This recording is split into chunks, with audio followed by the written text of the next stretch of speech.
नमस्कार दोस्तों, कहानी क्राइम चैनल पर आपका स्वागत है। दोस्तों, आज की हमारी जो क्राइम की कहानी है वो है मुरादाबाद उत्तर प्रदेश से। तो चलिए दोस्तों, शुरू करते हैं क्राइम की इस सच्ची कहानी को। 18 सितंबर 2020 को देर रात थाना कांट के थाना प्रभारी अजय कुमार गौतम के मोबाइल पर किसी अनजान व्यक्ति का फोन आया। फोन करने वाले ने बताया, सर मैं उमरी कला के पास पाठंगी गांव के प्रधान शहजाद का छोटा भाई नौशाद बोल रहा हूँ। सर, हमारे घर में एक युवक की मौत हो गई है, आप जल्दी आ जाए। मौत कैसे हो गई, क्या हुआ था उसे? संजय कुमार गौतम ने उस युवक से पूछा। सर, संदूक में दम घुटने से, युवक ने जवाब दिया। ये जानकारी देने के बाद नौशाद ने कॉल डिस्कनेक्ट कर दी। नौशाद की बात सुनते ही थाना प्रभारी को समझते देर नहीं लगी कि मामला कुछ गड़बड़ है। लिहाजा कुछ पुलिस कर्मियों को साथ लेकर वो पाठंगी गांव जा पहुंचे। जिस समय गांव में पुलिस पहुंची, अधिकांश लोग सो चुके थे। फिर भी गांव में देर रात पुलिस की गाड़ी देखकर कुछ लोग इकट्ठा हो गए। पुलिस की जिप्सी रुकते ही सबसे पहले नौशाद पुलिस के सामने हाजिर हुआ और बोला, सर मेरा नाम ही नौशाद अली है, मैंने ही आपको फोन किया था। आइए सर, मैं आपको युवक का शव दिखाता हूँ। ये कहकर नौशाद अली पुलिस कर्मियों को अपने घर के अंदर ले गया। घर के अंदर जाते ही नौशाद ने अपने घर में रखा संदूक खोला। संदूक खुलते ही बदबू का गुबार निकला, जिसकी वजह से पुलिस का वहां रुकना मुश्किल हो गया। बदबू कम हुई तो पुलिस ने मृतक का शव देखा। फिर लोगों की मदद से शव को संदूक से बाहर निकलवाया। जांच पड़ताल के दौरान पता चला कि उसके शरीर पर तमाम चोटों के निशान थे। उसके सिर से काफी खून भी निकलकर जम गया था। संभवतः ज्यादा खून बहने से ही उसकी मौत हुई थी। थाना प्रभारी गौतम ने इस मामले की जानकारी सीओ बलराम सिंह को भी दे दी। सूचना मिलते ही सीओ साहब भी पाठंगी गांव पहुंच गए और वहां मौजूद लोगों से पूछताछ की। फॉरेंसिक टीम ने भी घटनास्थल पर पहुंचकर साक्ष्य जुटाए।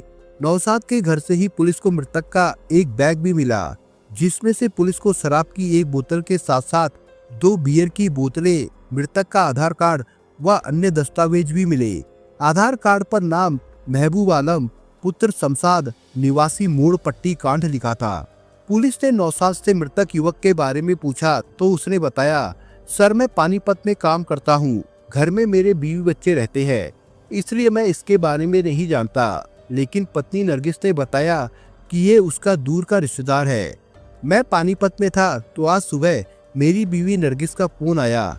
उसने फोन पर बताया कि घर पर कुछ अनहोनी हो गई है, इसलिए जितनी जल्दी हो सके फौरन घर पहुंचो। नौशाद ने बताया कि बीवी की बात सुनते ही वो अपना काम धंधा छोड़कर तुरंत घर चला आया। घर आने पर पत्नी ने बताया कि महबूब उसका दूर का रिश्तेदार था। 17 सितंबर 2020 की देर रात वो हमारे घर पहुंचा। उस समय तीनों बच्चे सो चुके थे, लेकिन बड़ा बेटा अचानक जाग गया। बेटे की डर की वजह से महबूब घर में रखे संदूक में छिपकर बैठ गया। बेटा 2 घंटे बाद सोया तो मैंने संदूक खोलकर देखा, तब तक दम घुटने से वो मर चुका था। नौशाद ने पुलिस को बताया कि घर में किसी व्यक्ति की मौत हो जाने की बात सुनते ही उसके हाथ पांव फूल गए। संदूक में पड़े शव के बारे में सोच सोचकर उसका सिर फटा जा रहा था। उसे अपनी बीवी पर भी कुछ शक हुआ। वो समझ नहीं पा रहा था कि अगर लड़का सोते से उठ गया तो उसे संदूक में छिपने की क्या जरूरत थी। इस घटना से उसे पत्नी पर बहुत गुस्सा आया, लेकिन घर में जो बला पड़ी थी, पहले उससे कैसे निपटा जाए वो उसे लेकर परेशान था। दोपहर से शाम तक उसने कई बार उसके शव को ठिकाने लगाने की योजना बनाई, लेकिन वो किसी भी योजना में सफल नहीं हो पा रहा था। घर की बदनामी को देखते हुए वो ना तो इस बात का जिक्र अपने घर वालों से कर सकता था और ना ही खुद कोई निर्णय ले पा रहा था। जब इस मामले में उसके दिमाग ने बिल्कुल काम करना बंद कर दिया तो उसने पुलिस को सूचना देने का फैसला लिया। उसके बाद ही उसने पुलिस को फोन करके घटना की जानकारी दी। जब पुलिस इस मामले की जांच पड़ताल में लगी थी, तब नरगिस घर के आंगन में ही डरी सहमी सी बैठी थी। नौशाद की बताई कहानी से पुलिस को मामला समझने में देर नहीं लगी, लेकिन हैरत की बात ये थी कि 2 घंटे संदूक में बंद रहने से उसकी मौत कैसे हो गई, क्योंकि बक्सा काफी बड़ा और खाली भी था। सवाल ये था कि मृतक के शरीर पर चोटों के निशान कहां से आए। पुलिस को मृतक की जेब से एक मोबाइल मिला जो उस समय बंद था। पुलिस ने उसे ऑन करके उसकी जांच की तो पता चला कि उसके फोन पर नरगिस ने ही आखिरी कॉल की थी। इस मामले को लेकर पुलिस ने नरगिस से भी पूछताछ की। पुलिस पूछताछ के दौरान नरगिस ने अपने पति की बताई रटी रटाई बातें दोहरा दी। उस समय तक रात के 12 बज चुके थे। पुलिस युवक की मौत की जांच में लगी थी। उसी दौरान मृतक के मोबाइल पर शमशाद नामक व्यक्ति का फोन आया।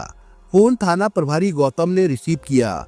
जैसे ही उन्होंने हेलो कहा तभी दूसरी तरफ से आवाज आई, अरे बेटा, मैं तुम्हारा अब्बू बोल रहा हूँ, तुम कहाँ हो? कल से तुम्हारा फोन बंद आ रहा है। शमशाद जी, आप कहाँ से बोल रहे हैं और आपका बेटा कहाँ गया हुआ है? अजय कुमार गौतम ने शमशाद से पूछा। आवाज उनके बेटे की नहीं थी। मोबाइल किसी और के रिसीव करने से शमशाद हुसैन चिंतित हो उठे। वो तुरंत बोले, आप कौन बोल रहे हैं? ये नंबर तो मेरे बेटे महबूब आलम का है, आपके पास कहाँ से आया? मैं कांठ थाने का थानेदार अजय कुमार गौतम बोल रहा हूँ। पुलिस का नाम सुनते ही शमशाद घबरा गए। उनके दिल में तरह तरह की आशंकाएं घूमने लगी। जब उन्हें ये जानकारी मिली कि बेटे का मोबाइल पुलिस के पास है तो वे किसी अनहोनी की आशंका से परेशान हो गए। तभी अजय कुमार गौतम ने शमशाद हुसैन को बताया कि उनके बेटे के साथ एक अनहोनी हो गई है, वो तुरंत पाठंगी गांव आ जाए। पुलिस द्वारा जानकारी मिलने पर शमशाद हुसैन अपने घर वालों के साथ पाठंगी गांव जा पहुंचे। वहां पहुंचने पर उन्हें जानकारी मिली कि उनका बेटा महबूब अब इस दुनिया में नहीं रहा। उसकी संदूक में बंद होने के कारण दम घुटने से मौत हो गई है। ये जानकारी मिलते ही शमशाद हुसैन के परिवार में मातम छा गया। घटना स्थल की कार्रवाई निपटाने के बाद पुलिस ने शव पोस्टमार्टम के लिए भिजवा दिया। पोस्टमार्टम रिपोर्ट में मृतक की गला घोटकर हत्या करने की बात सामने आई। मृतक के शरीर पर भी चोटों के काफी निशान पाए गए थे, जिनसे साफ जाहिर था कि मृत्यु से पहले उसके साथ मारपीट की गई थी और मृतक ने हमलावरों से काफी संघर्ष किया था। पुलिस ने आरोपी नरगिस को उसके घर से ही गिरफ्तार कर लिया। नरगिस को थाने लाते ही पुलिस ने उससे कड़ी पूछताछ की तो उसने अपना गुनाह कबूल कर लिया। नरगिस और महबूब के घर वालों से पूछताछ के बाद इस केस की जो कहानी सामने आई वो कुछ इस प्रकार से निकली। मुरादाबाद में कांठ मिश्रीपुर रोड पर स्थित है गांव मोड़ापट्टी। शमशाद हुसैन इसी गांव में अपने परिवार के साथ रहता था। शमशाद हुसैन पेशे से कारपेंटर था। उसकी आर्थिक स्थिति शुरू से ही मजबूत थी। उसके 6 बच्चों में महबूब आलम तीसरे नंबर का था। इस समय उसके 5 बेटे काम धंधा कर कमाने लगे थे। महबूब ने कांठ में ही स्टील वेल्डिंग का काम सीख लिया था। काम सीखने के बाद उसने ठेके पर काम करना शुरू किया। धीरे धीरे शहर के आसपास उसकी अच्छी जान पहचान हो गई थी। लगभग 3 साल पहले की बात है। नरगिस अपने पति नौशाद को फोन मिला रही थी, लेकिन गलती से फोन किसी और के नंबर से कनेक्ट हो गया था। बातों में पता चला कि वो नंबर गांव मोड़ापट्टी निवासी महबूब का है। महबूब से बात करना उसे अच्छा लगा। महबूब को भी उसकी बातें अच्छी लगी। बात खत्म हो जाने के बाद महबूब ने उसी समय नरगिस के नंबर को अपने मोबाइल में सेव कर लिया था। उसके कई दिन बाद महबूब ने फिर से वही नंबर ट्राई किया तो फोन नरगिस ने ही उठाया। उसके बाद महबूब ने नरगिस को विश्वास में लेते हुए उसके घर की पूरी हकीकत जान ली। एक बार दोनों के बीच मोबाइल पर बात करने का सिलसिला चालू हुआ तो दोस्ती पर ही जाकर रुका। दोनों के बीच प्रेम कहानी शुरू हुई तो महबूब नरगिस के घर तक पहुंच गया। महबूब पहली बार नरगिस के घर जाकर उससे मिला तो उसने उसका परिचय अपने बच्चों व ससुराल वालों से अपने दूर के खालू के लड़के के रूप में कराया। उसके बाद महबूब का नौशाद की गैर मौजूदगी में आना जाना बढ़ गया। उसी आने जाने के दौरान महबूब और नरगिस के बीच में अवैध संबंध बन गए। नौशाद अक्सर काम के सिलसिले में घर से बाहर ही रहता था। उसके तीनों बच्चे स्कूल जाने लगे थे। वैसे भी महबूब का घर नरगिस के गांव से करीब 7 किलोमीटर दूर था। जब कभी नरगिस घर पर अकेली होती तो वो महबूब को फोन करके बुला लेती। फिर दोनों मौके का फायदा उठाते और अपनी हसरतें पूरी करते। दोनों के बीच ये सिलसिला काफी समय तक चलता रहा। इसी दौरान महबूब कांठ छोड़कर काम करने गोवा चला गया। महबूब के गोवा जाते ही नरगिस खोई खोई सी रहने लगी। इसके बाद भी दोनों के बीच मोबाइल पर प्रेम कहानी चलती रही। गोवा में स्टील वेल्डिंग का काम करके महबूब ने काफी पैसे कमाए। उस कमाई का अधिकांश हिस्सा वो नरगिस पर खर्चा करता था। महबूब जब कभी गोवा से अपने घर कांठ आता तो वो नरगिस के साथ साथ उसके बच्चों के लिए भी काफी उपहार लेकर आता था। वो सारी रात उसी के पास सोता और फिर दिन निकलते ही अपने गांव चला जाता था। महबूब का नरगिस के साथ करीब 3 साल से प्रेम प्रसंग चल रहा था, लेकिन उसने इस बात की भनक अपने परिवार वालों को नहीं लगने दी थी।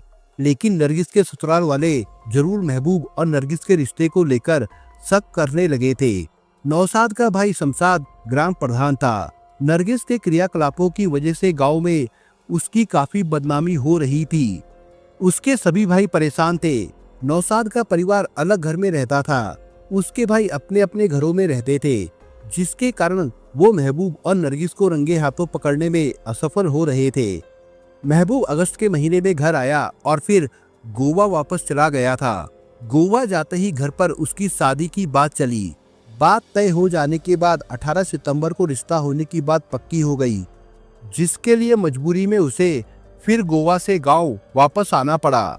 15 सितंबर 2020 को महबूब ने अपने भाई शकील के मोबाइल पर बात करके कहा था कि 18 सितंबर की सुबह वो घर पहुंच जाएगा। 16 सितंबर को वो गोवा से चलकर देर रात दिल्ली पहुंचा। दिल्ली के कीर्ति नगर में उसके जीजा गुड्डू रहते थे। वो सीधे अपने जीजा के पास चला गया। 16 सितंबर की रात को उसने नरगिस से फोन पर बात की तो उसे पता चला कि उसका पति पानीपत काम करने गया हुआ है। ये जानकारी मिलने पर उसने सीधे नरगिस के घर जाने की योजना बना ली। उसी योजना के मुताबिक महबूब 17 सितंबर की देर रात दिल्ली से नरगिस के गांव पाठंगी पहुंचा। उस समय तक उसके बच्चे सो चुके थे, लेकिन नौशाद के बड़े भाई ग्राम प्रधान शहजाद को इस बात का पता चल गया था। भले ही नरगिस ने महबूब को अपना रिश्तेदार बता रखा था, लेकिन उसका वक्त बेवक्त आना जाना ससुराल वालों को खलने लगा था। गांव में हो रही बदनामी से बचने के लिए ग्राम प्रधान शहजाद और उसका छोटा भाई दिलशाद महबूब को सबक सिखाने का मौका तलाश कर रहे थे। 17 सितंबर की रात नरगिस के ससुराल वालों को महबूब के आने का पता चल गया था। वे देर रात तक नरगिस के बच्चों के सोने का इंतजार करते रहे। जैसे ही उन्हें आभास हुआ कि बच्चे सो चुके हैं, दोनों भाई मौका पाते ही नौशाद के घर में घुसकर छिप गए। रात में उन्होंने नरगिस और महबूब को आपत्तिजनक हालत में देख लिया। दोनों को उस हालत में देखते ही शहजाद और दिलशाद का खून खौल उठा। नरगिस को उन्होंने बुरी तरह से मारा पीटा। उसके बाद दोनों ने महबूब को डंडों से मार मार कर अधमरा कर दिया था। कुछ ही देर में महबूब की मौत हो गई। इसके बाद उन्होंने उसके शव छिपाने के उद्देश्य से घर में रखे संदूक में डाल दिया। फिर वे उसके शव को ठिकाने लगाने की जुगत में लग गए, लेकिन उन्हें शव ठिकाने लगाने का मौका नहीं मिला तो नरगिस को वही पाठ पढ़ाकर घर से गायब हो गए, जो उसने अपने पति और पुलिस वालों को बताया था। उधर 17 सितंबर 2020 को महबूब ने अपने घर फोन करके जानकारी दी थी कि वो गोवा से दिल्ली गुड्डू जीजा के घर आ गया है और कल सुबह गांव पहुंच जाएगा। उसके बाद उसका मोबाइल फोन बंद हो गया था। घर वालों ने सोचा कि शायद उसके मोबाइल की बैटरी डिस्चार्ज हो गई होगी। फिर भी उन्हें तसल्ली इस बात की थी कि वो गोवा से ठीक ठाक दिल्ली पहुंच गया था। उसके बाद भी उसके परिवार वाले बीच बीच में उसका नंबर मिलाते रहे, लेकिन उससे बात नहीं हो पा रही थी। जब काफी समय बाद भी महबूब से बात नहीं हो सकी तो शमशाद हुसैन ने अपने दामाद गुड्डू को फोन किया। गुड्डू ने बताया कि महबूब उनके घर 16 सितंबर की रात पहुंचा था और 17 सितंबर की दोपहर में ही वो घर जाने की बात कहकर चला गया था। ये सुनकर घर वाले परेशान थे। पुलिस द्वारा फोन करने पर ही उन्हें हत्या की जानकारी हुई। इस केस के खुलते ही पुलिस ने शमशाद की तहरीर पर मृतक महबूब की प्रेमिका नरगिस, उसके पति नौशाद, जेठ शहजाद तथा दिलशाद के खिलाफ धारा 302 के तहत मुकदमा दर्ज किया। हालांकि नरगिस और उसके पति नौशाद ने स्वयं स्वीकार किया था कि हत्या से उनका कोई लेना देना नहीं है। नौशाद ने बताया कि हत्या वाली रात वो पानीपत में था। जांच में बेकसूर पाए जाने पर पुलिस ने नौशाद को छोड़ दिया। 18 सितंबर को पुलिस ने नरगिस को कोर्ट में पेश करके जेल भेज दिया था, जबकि पुलिस बाकी आरोपियों की तलाश कर रही थी। दोस्तों, आज की जो दूसरी क्राइम की कहानी है वो है नागौर राजस्थान से। मंगलवार 5 जनवरी 2021 का सूरज उदय हुआ ही था कि मुंडवा थाने में फोन द्वारा सूचना मिली कि मुंडवा गांव के सरोवर के पास मंदिर से सटे घर में चारपाई पर सुरेश का शव पड़ा है। सुरेश की रात में अज्ञात हत्यारों ने सोते समय धारदार हथियार से हत्या कर दी है। सूचना मिलते ही मुंडवा थाना प्रभारी बलदेव राम पुलिस टीम के साथ घटना स्थल पर जा पहुंचे। घटना स्थल पास में ही था, इसलिए वो वहां 10 मिनट में ही पहुंच गए। वहां आसपास के लोगों की भीड़ जमा हो गई थी। उन्हें हटाकर पुलिस मकान के अंदर पहुंची, जहां चारपाई पर मृतक सुरेश साध का खून से लथपथ शव पड़ा था। मृतक पुजारी परिवार से था। खून के छींटे फर्श और दीवारों पर भी लगे थे। थाना प्रभारी ने जांच पड़ताल और मौका मुआयना किया। घर की दीवारें काफी ऊंची थी, इसलिए पहली दृष्टि में देखने में लग रहा था कि जिसने भी हत्या की थी वो दीवार फांदकर घर में नहीं आया था। तो क्या हत्या में घर के किसी सदस्य का हाथ है?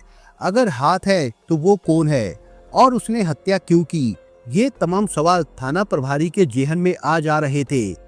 थाना प्रभारी ने सुरेश साध हत्याकांड की जानकारी अपने उच्च अधिकारियों को दी। मामला मंदिर के पुजारी से जुड़ा था। ऐसे मामले में राजनीति बहुत जल्दी शुरू हो जाती है।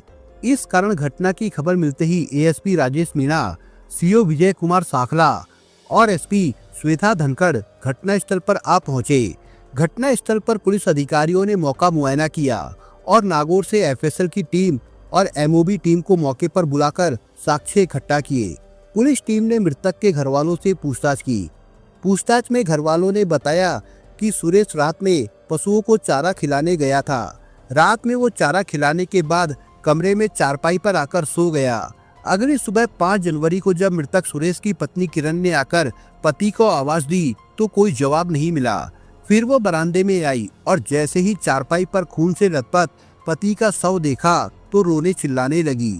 तब घर के अन्य सदस्य दौड़कर आए। उन्होंने देखा कि सुरेश का खून से लथपथ शव बिस्तर पर पड़ा था। तब उन्होंने थाना मुंडवा में फोन करके खबर दी। इसके बाद मुंडवा थाना पुलिस घटना स्थल पर आई और जांच शुरू की। मृतक मंदिर में बने घर में रहता था। सुरेश के परिवार में उसकी पत्नी किरण के अलावा 4 बच्चे थे। घटना वाली रात किरण कमरे में बच्चों के साथ सो रही थी, जबकि सुरेश बाहर बरामदे में ही सोता था। एसपी श्वेता ने मृतक की पत्नी किरण से पूछा, आपने रात में क्या कोई चीख नहीं सुनी? नहीं, मैंने कुछ नहीं सुना, किरण बोली। मृतक के अन्य परिजनों से भी पूछताछ की गई, मगर सभी ने यही कहा कि उन्होंने कोई आवाज या खटका वगैरह नहीं सुना था। तब एसपी ने पूछा, किसी से कोई दुश्मनी थी क्या सुरेश की? किसी से कोई लड़ाई झगड़ा हुआ हो या फिर किसी पर शक हो तो बताए। मृतक के परिजनों ने कहा कि मृतक शांत स्वभाव का था, उसकी किसी से दुश्मनी नहीं थी, ना ही किसी से उसका कोई लड़ाई झगड़ा हुआ था। मृतक के परिजनों का कहना था कि उन्हें किसी पर कोई शक नहीं है।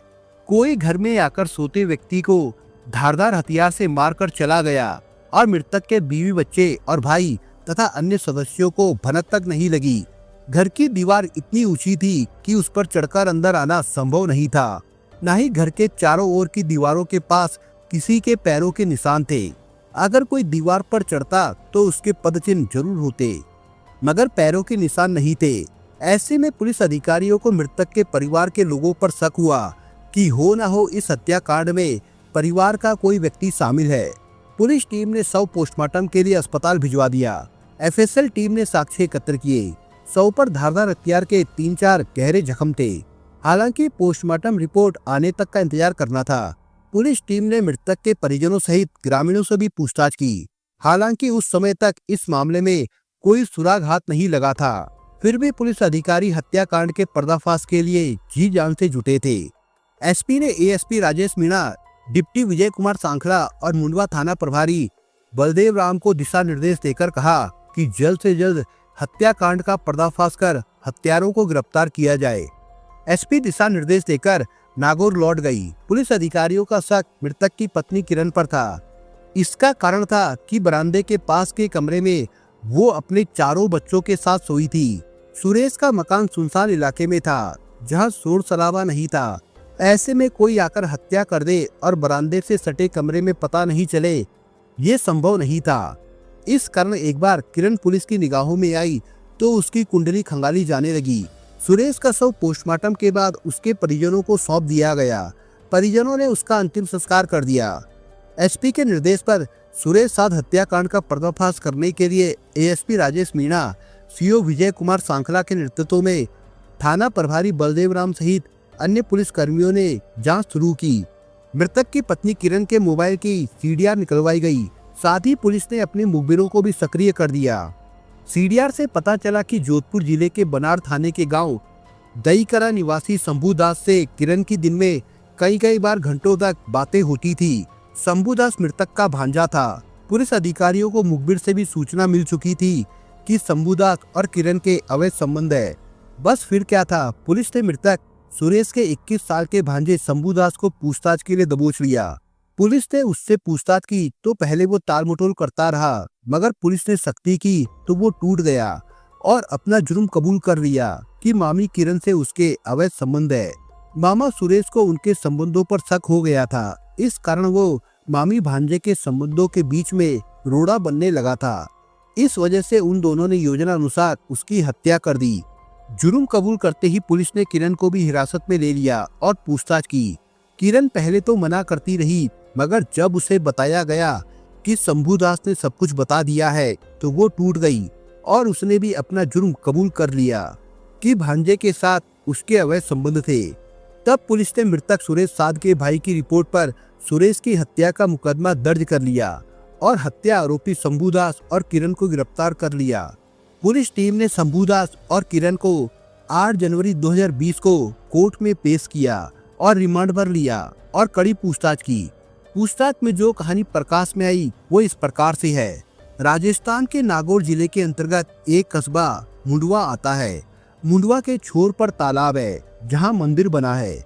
इस मंदिर के पुजारी साध परिवार के लोग हैं। इस साध परिवार में सुरेश साध थे।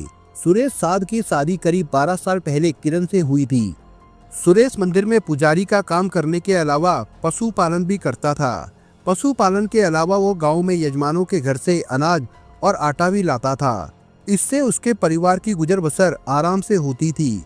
सुरेश साध सीधा साधा व सरल स्वभाव का व्यक्ति था। वो अपनी पूजा पाठ और गृहस्थी में व्यस्त रहता था। समय के साथ सुरेश की पत्नी किरण 4 बच्चों की मां बन गई थी। 4 बच्चे पैदा करने के बाद भी 30 साल की किरण की आकांक्षाएं अब भी जवान थी। सुरेश की उम्र 35 साल के आसपास थी। वो दिन भर पूजा पाठ के अलावा पशुओं में खटता था और थकामंद रात को आकर बिस्तर पर सो जाता और खर्राटे भरने लगता, जबकि किरण शारीरिक सुख के लिए तड़प कर रह जाती थी। ऐसे में करीब 2.5-3 साल पहले जब शंभू दास अपनी ननिहाल मुंडवा आया तो वो मामी किरण की आंखों को भा गया। शंभू दास भी 18 साल का था। वो इंटरनेट पर अश्लील फिल्में देखकर औरत का सामीप्य पाने को आतुर था। ऐसे में जब उसकी निगाहें अपनी मामी किरण पर पड़ी तो वो उसका दीवाना हो गया। वो मामी पर लार टपकाने लगा। मामी भी कोई नादान नहीं थी कि भांजे के व्यवहार को ना समझती। शंभू दास मामी के शरीर को छूने की कोशिश करता। सुरेश एक रोज बाहर गया हुआ था। उस रोज रात में एक ही कमरे में सो रहे शंभू दास और किरण मामी के बीच में शारीरिक संबंधों की नींव पड़ गई। उस रात शंभू दास और किरण ने जी भरकर हसरतें पूरी की। किरण को कई साल के बाद उस रात शारीरिक सुख मिला था। वो शंभू दास के पौरुष की कायल हो गई। वे दोनों अपने मामी भांजे के रिश्ते को शर्मसार कर बैठे थे। एक बार वासना के गर्त में डूबे तो उसमें वक्त के साथ डूबते ही चले गए। शंभू दास अक्सर ननिहाल के चक्कर काटने लगा। ननिहाल आने का मकसद सिर्फ मामी किरण थी। दोनों मौका मिलते ही हसरतें पूरी कर लेते। शंभू दास का ननिहाल था। जब वो महीने में 3-4 बार आने लगा तो सुरेश को थोड़ा अजीब लगा। एक दिन उसने कहा, शंभू कुछ काम धंधा करो, अब तुम बच्चे नहीं हो जो कभी भी यहाँ चले आते हो। बहन और बहनोई को कुछ कमा कर दो, वे कितने दिन तक तुम सबका पेट भरेंगे। मामा सुरेश की बात शंभू को कांटे की तरह चुभ गई, मगर वो कुछ बोला नहीं। इसके बाद शंभू दास महीने में 1 बार आने लगा। किरण उसे फोन करके कहती कि मामा की बात का बुरा ना माने, वो ऐसे ही है। तुम्हारे बगैर मैं जल बिन मछली की तरह तड़पती हूँ, आकर मेरी तड़प शांत तो किया करो। ये तन मन सब तुम्हारा है। ऐसे में शंभू दास को आना ही पड़ता था। उसका मन तो मामी को छोड़ने का होता ही नहीं था, मगर बिछड़ने की मजबूरी थी। इस कारण मन मारकर दोनों को जुदाई सहनी पड़ती थी। सुरेश सीधा साधा जरूर था, मगर वो ना समझ नहीं था। वो अपने भांजे शंभू के आने पर पत्नी के चेहरे पर खुशी की लकीरें देखता था। शंभू के जाने पर किरण का चेहरा मुरझा जाता था। तब सुरेश को इनके संबंधों पर शक होने लगा। अगली बार जब शंभू दास ननिहाल आया तो सुरेश साध ने वो सब अपनी आंखों से देख लिया जिसका उसे शक था। सुरेश ने किरण और भांजे शंभूदास को रंग रलिया मनाते देख लिया। पत्नी के इस रूप को देखकर सुरेश हैरान हो गया।